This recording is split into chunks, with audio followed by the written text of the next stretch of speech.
Primeiro-Ministro Oferese Orsamentu Adisiona Rihun Atus Rua para Konsellu Imprensa hodi Fasilista Formasaun para Jornalista e Timor-Leste.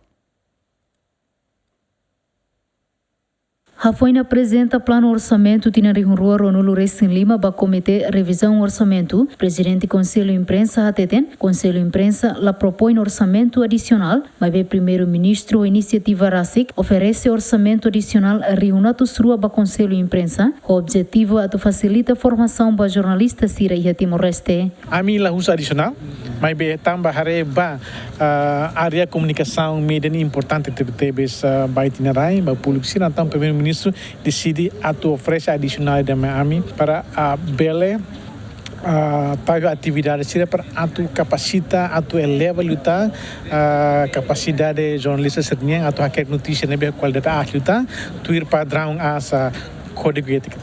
So kami aprecia ba primeiro-ministro mas kami lah usa adicional mas beho inisiativa rasa karena sana hawin hadiana ada katakan media ni importante tebes komunikasi tebes então primeiro-ministro foto inisiativa ida tu tau adicional ba kami orçamento o adicional o primeiro-ministro foi adicional ba kami 200 mil da então a minha cadência tebes honone kami orçamento Konsellu Imprensa niang se ia por volta de 900 mil tá. Antes de primeiro-ministro Kairala Shanana Guzmão Mos questiona com a capacidade de jornalista siranian no russo jornalista sira atual investigação ba informação sira molok publica e a teto fiscal de BEMAC Ministério Finanças atribui ba Konsellu Imprensa a mutuk Rihun Atus Rua Santina de Jesus Jacinto Fuca GMN.